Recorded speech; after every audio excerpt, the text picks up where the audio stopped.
বৃহস্পতিবারে নিফটি কি করবে, অর্থাৎ 8ই জানুয়ারি 2026-এ নিফটি কীরকম আচরণ করতে পারে, কোন জায়গাতে দাঁড়িয়ে রয়েছে, 26,200-এর উপরের দিকে ওঠার চেষ্টা করবে না 180 থেকে ধাক্কা খেয়ে নিচে নামবে, না 26,000-এর নিচে নামবে, কি মনে হচ্ছে? এই সমস্ত কিছু নিয়ে আমি নিফটির অ্যানালিসিস করার চেষ্টা করব আমার মতামত দিয়ে।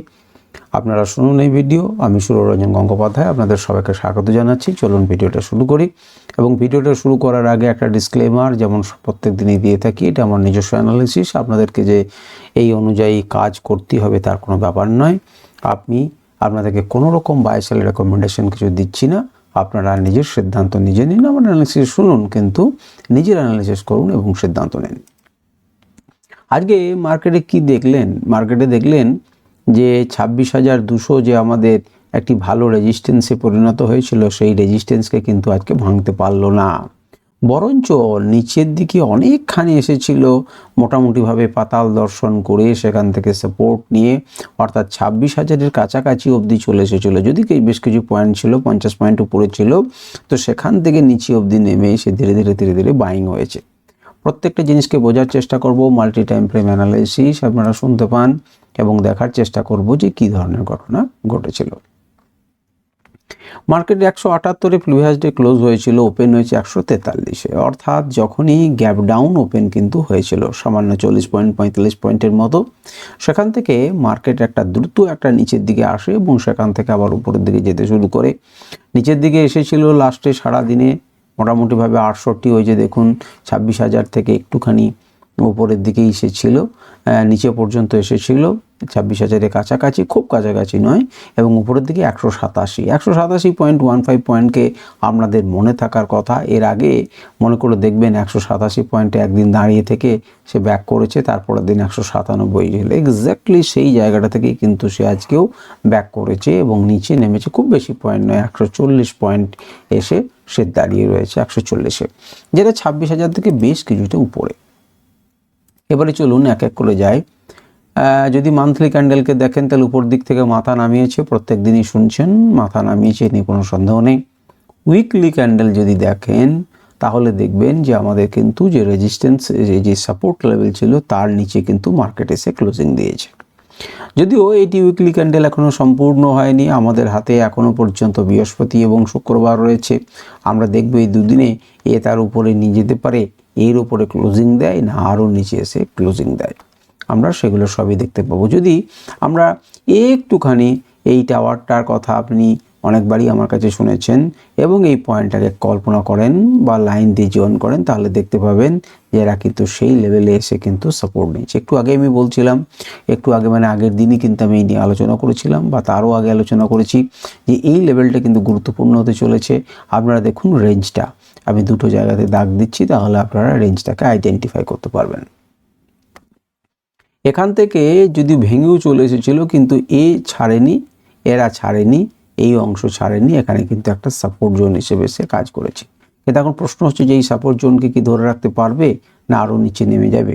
সুতরাং নিচে নামতে গেলে এই জোনটাকে তাকে কিন্তু পার করতেই হবে। এই জোনটাকে পার না করলে পরে তার কিন্তু নিচে যাওয়া সম্ভব নয়। সেটা আরও ভালোভাবে আমরা বুঝতে পারবো ডেলি টাইম ফ্রেম বা আরও নিচে। যদি আপনি মন দিয়ে দেখেন তাহলে দেখবেন আজকে কি দেখলেন, আগের দিনে মার্কেট যেখানে ক্লোজ করেছিল তারপর মার্কেট খুলেছিল নিচে, গ্যাপ ডাউন খুলেছিল, আপনারা দেখেছেন, নিচের দিকে এসেছিল, একটা জায়গা থেকে সাপোর্ট নিল এবং উপরের দিকে গেল এবং একটা জায়গাতে সে ধাক্কা খেয়েছে। কোন জায়গাতে সে ধাক্কা খেয়েছে? না ধাক্কা খেয়েছে দেখুন এক্স্যাক্টলি কোন জায়গাতে, এই জায়গাটাতে। এবং 2-3 দিন আগে সেই 187-তে কিন্তু দেখবেন একদিন ধাক্কা খেয়েছিল, সেটা এই দিন, তারপর 197 ধাক্কা খেয়েছিল এবং তারপরের দিন সেটাকে ফেটে বার করেছিল। তো যদি এক্স্যাক্টলি বলেন যে সত্যিকারের একবার দেখব যে সেটা সঠিক কিনা, তাহলে আপনি এই দিনটার সঙ্গে এখানে ডট যোগ করেন, সরি হলো না, আপনি তাকিয়ে দেখুন, দেখতে পাচ্ছেন একদম ডিটো এইটা আর এটা কিন্তু মিলে যাচ্ছে, অর্থাৎ এখানে কিন্তু ধাক্কা খেয়েছে সে, কারণ ওখানে একবার ধাক্কা খেয়েছিল, এত বেশি বুল রান করার পরও কিন্তু ধাক্কা খেয়েছিল, এত বেশি বুল রান করার পর one kind of open equal to low candle, সেটা পেরিয়ে যাবার পরও কিন্তু কোনো ধাক্কা খেয়েছে। সুতরাং এতে খুব সামান্য বিষয়, এখান থেকে চেষ্টা করবে, তাহলে এখানে কিন্তু তার জন্য সব ওত পেতে বসে আছে এবং ধাক্কা খেয়েছে। এবং মজার ব্যাপার হচ্ছে এই যে ট্রেন্ড লাইন, এই ট্রেন লাইনটা যে আমরা রেখেছিলাম সেই ট্রেন লাইনের জায়গাতেই দেখুন ধাক্কা খেয়েছে এবং নিচের দিকে এসেছে। এবারে আমাদের কাছে মেন প্রশ্ন ছিল যে 26,200 উপরেই কি যেতে পারবে, কাছাকাছি 60 পয়েন্ট উপরে রয়েছে, 60 পয়েন্ট নিচে আছে, 60 পয়েন্ট উপরে কি যেতে পারবে, 1 নম্বর। দ্বিতীয় নম্বর, সে কি 26,000-এর নিচে নেমে যাবে? ভালো করে তাকিয়ে দেখুন, যদি উপরে যেতে হয় তাহলে এই ধাক্কাটা কিন্তু তাকে সামলাতে হবে আগে। এখানে যে রেজিস্ট্যান্স আছে সেখানে কিন্তু ভালো মতো রেজিস্ট্যান্স ফেস করেছে এবং নিচের দিকে এসেছে। এখন যেতে গেলে পরে একে পেরোতে হবে। হতে পারে এখানে খুললো, তাহলে এখানে সাপোর্ট নিয়ে এসে পেরিয়ে গেল। যদি এখানে খোলে যতক্ষণ পর্যন্ত না এর উপরে পজিটিভলি ক্লোজ দেবে, আপনি কিন্তু 26,200-র কথা ভাবতে পারবেন না। আবার যদি 26,000-এর দিকে ভেঙে যায়, তাহলেও দেখবেন যে সেখান থেকে কিন্তু অনেকটা দূরে আসে, 140 পয়েন্ট দূরে আছে আমরা জানি। যদি মার্কেট ধরুন অনেকটা গ্যাপ ডাউন হলো এবং নিচের দিকে আসে, ডেফিনেটলি একটা স্ট্রং সাপোর্ট দেবে, এই নিয়ে কোনো সন্দেহ নেই। সুতরাং তারপরে আবার একটা ট্রেন লাইন রয়েছে এবং এরা কিন্তু যদি 2-1 দিন কাটায়, 1, 2, 3টে ক্যান্ডেল হয়, তখন এইখানে কিন্তু একটা জোরালো support zone already train line এবং আমাদের জোন এই দুটো মিলিয়ে একটা কি করেছে না, একটা সাপোর্ট জোন কিন্তু তৈরি করেই রেখেছে। আমরা সময় টু সময় সেগুলো দেখবো, এখনই সেটা সময় আসেনি। তাহলে এই যে ট্রেন লাইনটা আপনার কাজে দিয়েছে, এ নিয়ে কোনো সন্দেহ নেই, আপনি বুঝতেই পারছেন, খুব ক্লিয়ার কাট। এবারে যদি আপনারা দেখেন যে আমি ছবিটাকে বন্ধ করলাম, কি মনে হচ্ছে, মনে করে দেখুন আমি একটা ডবল টপের কথা বলেছিলাম, সেই ডবল টপটা কিন্তু আমরা তার উপরে কিন্তু ক্লোজিং হয়নি, সেটিকেই আপাতত সেটা প্লে হচ্ছে, যদিও এখনও অনেক দূর বাকি আছে ডবল টপ কমপ্লিট হতে বা ডবল টপের নেক ভেঙে আরও নিচে যেতে অনেক বেশি দূরে রয়েছে, কিন্তু প্রথমেই কিন্তু একটা ধাক্কা খেয়েছে। যতক্ষণ পর্যন্ত না এই রেঞ্জের উপরে একটা ক্লোজ স্ট্রং দিচ্ছে, ততক্ষণ পর্যন্ত কিন্তু আমরা 27,000 দিকে বা 27,000 প্লাসের দিকের কথা ভাবতে পারবো না। আপাতত মার্কেট এই যে ক্যান্ডেল করেছে এখানে কোনো সিদ্ধান্ত নেয়নি, সুতরাং এর উপর এবং এর নিচে আপনার একটা গুরুত্বপূর্ণ ভূমিকা পালন করবে। যদি কোন দিকে কি হবে আমরা বুঝতে পারছি না। যদি মার্কেটকে উপরের দিকে যাওয়ার চরিত্র দেখেন, তাহলে দেখবেন উপর থেকে যখন নিচে নামছিল, একটা লজি টাইপের ক্যান্ডেল করার পর উপরের দিকে উঠেছে, এবার আবার উপরে ওঠার পর একটা সামান্য একটা প্রফিট বুকিং এবং কি করবে বুঝতে পারছেন এরকম ধরনের, এবং সেখান থেকেও কিন্তু মার্কেটটা উঠতে পারে। অর্থাৎ আমি কি বলতে চাইছি, নামলো, এখানে একটা পজ নিল, উপর দিকে গেল, নামলো, এখানে একটা পজ নিল এবং উপর দিকে গেল। এই বায়ার সেলারদের যতটা ক্ষমতা ছিল, এই সেলারদের ততটা বেশি ক্ষমতা থাকবে না। তাহলে সে ধরনের প্যাটার্নটা কেমন ধরনের প্যাটার্ন তৈরি হবে, এরকমভাবে একটা আপ ট্রেন্ড চ্যানেলের মধ্য দিয়ে চলতে পারে, যে আপ ট্রেন্ড চ্যানেল কিন্তু অলরেডি এখান থেকে চালু হয়েছে, যেটি আপনি আপ ট্রেন্ডের মধ্যে লেভেলের মধ্যে দেখতে পাচ্ছেন। হতে পারে এমনভাবে চলতে পারে, আবার এর নিচে নেমে গেলে পরে আমাদের তুলেই যেতে পারে, যেটা ট্রায়াঙ্গেল প্যাটার্নের বৈশিষ্ট্য, এর নিচে ভেঙে গেলে অনেকটা নিচে দূর যাবে, সেসব তো আলোচনা করেছি। কিন্তু সেটা ভাঙার আগে এই জায়গাটি একটি শক্তিশালী সাপোর্ট জোন আছে, সেটা নিয়ে কোনো সন্দেহ নেই। আমার বক্তব্য কেবলমাত্র ওইটুকুকে নিয়ে। চলুন এবার আমরা 1 ঘন্টা টাইম ফ্রেমে দেখি। 1 ঘন্টা টাইম ফ্রেমে আগের দিনে আপনারা মনে করে দেখুন, আমি আপনাদেরকে ইন্ডিকেটরের ভিউ দিয়ে দেখিয়েছিলাম এবং প্রথমে প্রাইস অ্যাকশনের কথাটা বলি। আপনারা যদি প্রাইস অ্যাকশন বা প্যাটার্নগুলো লক্ষ্য করেন, তাহলে আমি বলেছিলাম যে এইখানটায় একটা বক্স প্যাটার্ন তৈরি হয়েছে এবং এটা খুব কষ্ট করে কিন্তু একটা রান করার পর এখানে স্টে করেছিল এবং কষ্ট করে কিন্তু এই জমিটা অর্জন করার পর এর উপরে একটা ইমারত তৈরি করেছে, একটা বেস তৈরি করেছে। ডেফিনেটলি যখন উপর থেকে আসবে তখন এও কিন্তু এখানে অত সহজে যে ভাঙতে দেবে তা ভাঙতে দেয়নি।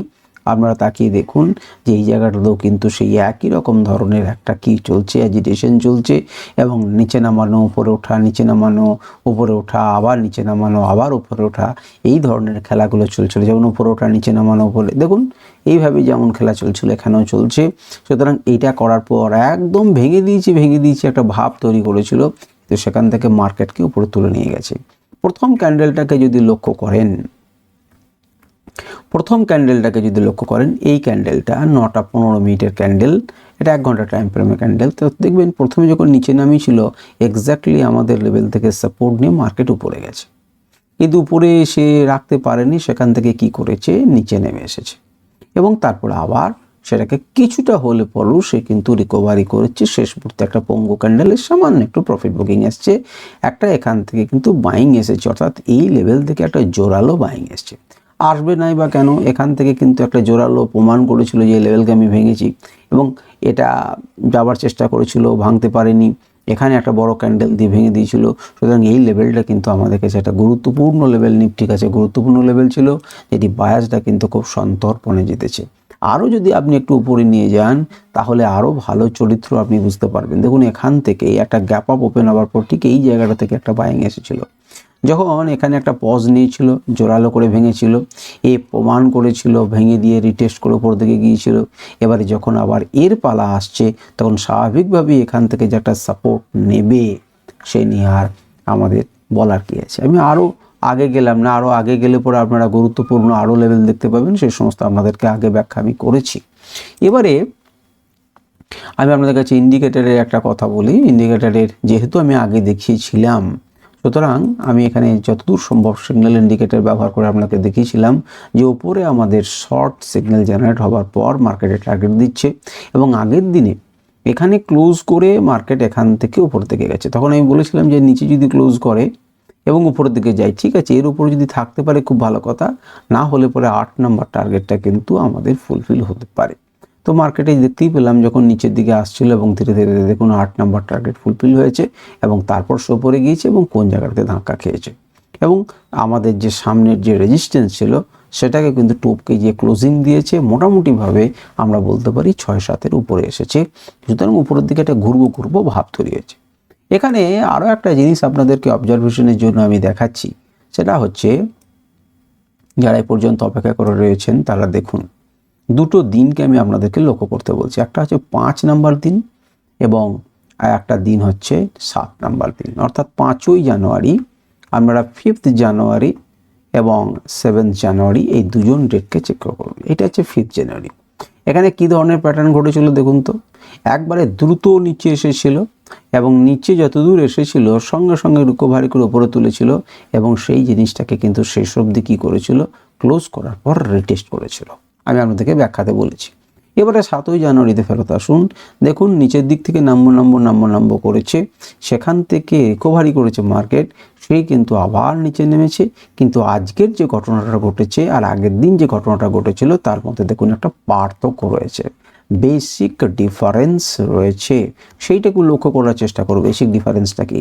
আগের দিনে আমাদের যে লো ছিল তার নিচে ক্লোজ করেছিল, আজকের দিনে যে লো সেখান থেকে কিন্তু সাপোর্ট নিয়ে যে তার নিচে কিন্তু ক্লোজ করতে দেয়নি। এই দুটি ডেটের মধ্যে এটি পার্থক্য। তার ফলে হতে পারে আজকে যে উপর থেকে যে লেভেলে একটা সাপোর্ট দেওয়ার চেষ্টা করছে, যেখানে রেজিস্ট্যান্স আছে, সেই রেজিস্ট্যান্সকে যদি ভেঙে দেয় তাহলে কিন্তু সে উপরের দিকে যেতে পারে, আর এই লেভেলকে যদি ভেঙে দেয় তাহলে নিচের দিকে যেতে পারে। কিন্তু আমাদের একটা বেসিক ডিফারেন্স দুদিনের মধ্যে আমি আপনাদেরকে দেখালাম। আচ্ছা, এরপর আমি এই ইন্ডিকেটর নিয়ে আর আমি আপনাদেরকে কিছু দেখাচ্ছি না। এবারে চলে আসুন 15 মিনিট টাইম ফ্রেমে। 15 মিনিট টাইম ফ্রেমে দেখুন নিচে থেকে আমাদের সাপোর্ট নিয়ে গেছে এবং যদি আপনারা দেখেন, যদি আমি ইন্ডিকেটরটাকে ব্যবহার করি তাহলে দেখতে পাবেন যে শর্ট সিগন্যাল তো অনেক আগে জেনারেট হয়েছিল, সেখান থেকে 6-7 লেভেল থেকে কিন্তু সাপোর্ট নিয়ে আমাদের কাছে এবং এই লেভেলগুলো আপনাদেরকে আমি দেখিয়েছিলাম। আমি যদি এটাকে অফ করে দিই তাহলে দেখতে পাবেন যে কোন জায়গাতে সে পজিশন বিভিন্ন রকম নিয়েছে, কোন জায়গাতে সে প্লে করেছে। দেখুন একদম এক্স্যাক্টলি সেই লেভেলগুলোতে তারা প্লে করছে এবং কোন লেভেলগুলোতে কোন জোনগুলোকে সে সাপোর্ট এবং রেজিস্ট্যান্স নিয়েছে আমরা দেখতে পাবেন। সুতরাং এই লেভেলগুলো আপনাদেরকে আমি আগেই দিয়েছিলাম, আপনারা যদি সেটাকে নিজের মতো করে ব্যবহার করেছেন তার আলাদা কথা। আচ্ছা, এই 1 ঘন্টা টাইম ফ্রেমে আরও একটা জিনিস আপনাদের দেখানো আছে, সেটা হচ্ছে আমি যদি একটা ইন্ডিকেটর ব্যবহার করি এবং আগে বলেছিলাম, সেই জন্যই আমি আপনাদেরকে বলছি, আমি জানি না কতজন সেটাকে মনে রেখেছেন। আমি বলেছিলাম যে দেখুন এইভাবে কিন্তু আমরা একটা ট্রেন লাইন আগে আঁকতে পারি, কারণ ট্রেন লাইনটা আগে তৈরি হয়েছিল এবং এই জোনটার কথা আমার বলেছিলাম, আমার মনে আছে। তো দেখুন এইভাবে যখন আমি একটি তৈরি করলাম তখন মার্কেট এখান থেকে এলো এবং ধীরে ধীরে যখন এখানে ধাক্কা খাচ্ছে তখন কিন্তু এই জোনটা যেহেতু পেরিয়ে যাচ্ছে না, সুতরাং সে ধাক্কা খেতে খেতে কিন্তু কাছাকাছি এসেছে এবং এই জোনই কিন্তু সাপোর্ট নেওয়ার চেষ্টা করছে। এখন এই জোনটাকে যদি পেরিয়ে যেতে পারে তাহলে কিন্তু সে উপর দিকে যাবে, আর যদি পেরোতে না পারে তাহলে দেখা যাক মার্কেট কি হয় না হয়। তো ঠিক আছে, 15 মিনিট টাইম ফ্রেমও আপনারা দেখলেন। এবারে চলে আসুন 5 মিনিট টাইম ফ্রেমে। 5 মিনিট টাইম ফ্রেমে কী দেখছেন? 5 মিনিট টাইম ফ্রেমে দেখুন যে আমাদের এখান থেকে 7 তারিখে 5 মিনিট শুরু হয়েছে। দেখুন উপরে নিচে এই জায়গাটা দেখুন। যারা অপশন বাইং করবেন তাদের জন্য কীরকম অবস্থা। একবার নিচে নামলো, দেন রিকভার করলো, আবার নিচে নামলো, আবার উপরে করলো, আবার নিচে নামলো। আবার উপরে করলো এবং যখন ভাবছে যে বোধহয় আবার নিচে নামবে, তখন তত্তর করে উপরে চলে গেল, এখানে ধাক্কা খেলো, দিয়ে নিচে নামলো, আবার ভাবলেন হয়তো নিচে যাবে, এখান থেকে মার্কেটকে তুলে নিয়ে গেল, নিয়ে একটা এম প্যাটার্নের মতো তৈরি করলো, সেটাকে ভাঙলো এবং ফাইনাল ব্রেকডাউন করলো এবং মার্কেটকে গেল। এই যে উপরে উঠেছিল তারপর ক্লোজিং করলো, এই যে ব্রেকডাউন করলো, এটা রিটেস্ট হলো এবং তারপর মার্কেট গেল। এটি গুরুত্বপূর্ণ লেভেল ছিল, যাকে ছোবার চেষ্টা করছিল বারে মার্কেট। এখানে ছুঁতে পারেনি, এখানে ছুঁতে পারেনি, কিন্তু সে শেষমেশ ছুলো এবং ছোবার পর আবার তাকে নিচে নামিয়ে দেওয়া হলো। সে চেষ্টা করলো আবার, এইভাবে কিন্তু আমরা ট্রেন্ড লাইন রাখতে পারতাম। 2-3টে সুইং হলে পরে ট্রেড করতে সুবিধা হয়। কেন জুনিয়রদেরকে বা সাধারণ রিটেলারদেরকে বা যারা শিখছেন তাদেরকে কেন বলা হয় যে প্রথমে কিছুক্ষণ ট্রেড করবেন না? এই কারণের জন্য ট্রেড করবেন না। আপনি যখন বিগার টাইম ফ্রেমে দেখলেন যে জোনটাতে মার্কেট রয়েছে, যেখানে কিন্তু উপর নিচ হতে পারে, তো সেটা ছোটো টাইম ফ্রেমে আপনাকে বুঝতে শিখতে হবে যে ছোটো টাইম ফ্রেমেও কিন্তু উপর নিচ হবে, সেটি কিন্তু ছোটো টাইম ফ্রেমে আপনি দেখতে পাচ্ছেন। আর লেভেলের সাপেক্ষে যদি বিচার করেন, বাই সেল সিগন্যালের সাপেক্ষে বিচার করেন, তাহলে আলাদা। যেমন মনে করুন আমি এখানে আপনাকে দেখাচ্ছি আনরাইভেলড ইন্ডিকেটরটাই দেখাই, আনরাইভেলড ইন্ডিকেটরটা দেখাই এবং সেখানে আমি দেখাচ্ছি যে আপনি এর মতো করে কাজ করছেন। তাহলে দেখুন আমরা শর্ট সিগন্যাল জেনারেট হওয়ার পর দেখুন 11 নাম্বার টার্গেটকে মোটামুটিভাবে সে টাচ করেছে এবং সেখান থেকে ফেরত গেছে। যদিও এটি তখনকার সময়কার টার্গেট নয়, এটি পরে জেনারেট হয়েছে। আমি আপনাদেরকে দেখাই, আপনারা যদি দেখেছিলেন এইটি 11:50, আমরা এইখান থেকে দেখাচ্ছি 11:50-এর সময় কেমনভাবে টার্গেট ছিল দেখুন। আমি হয়তো এই রকম টার্গেট আপনাদেরকে দেখিয়েছি, আমার মনে নেই যে আমি 5 মিনিট টাইম ফ্রেমে ইন্ডিকেটার দেখিয়ে আপনাদেরকে লেভেলগুলো দিয়েছিলাম কিনা। এবারে যদি আপনি দেখেন তাহলে দেখতে থাকুন, দেখুন টার্গেট সে কোন জায়গাতে পজ নিচ্ছে, কোন জায়গাতে দাঁড়াচ্ছে, আপনি তাকিয়ে দেখুন। আপনি যদি ন্যূনতম সামান্য পরিমাণ ট্রেড করতে জানেন, তাহলে এই লেভেলগুলোকে দিয়ে আপনি ভাবনা চিন্তা করবেন, কেন এই জায়গাটাতে সে দাঁড়ালো, 5 নাম্বার টার্গেট এখানে কেন স্টপ করলো? কারণ এখানে ইনস্টিটিউশনাল লেভেল ছিল, সেই লেভেলগুলো কিন্তু আপনাদের সাথে শেয়ার হচ্ছে। তবে লাইভটা কেন এখান থেকে ঘুরলো, আপনি দেখতে পাচ্ছেন কেন এখান থেকে ঘুরলো? কারণ এখানে একটা জোন আছে, সেখান থেকে ধাক্কা খেয়ে নিচে নামছে। এবার দেখুন এক্সট্রিম পয়েন্ট 6-7 নাম্বার লেভেল, ভালো করে মন দিয়ে তাকিয়ে দেখুন 6-7 নাম্বার লেভেল।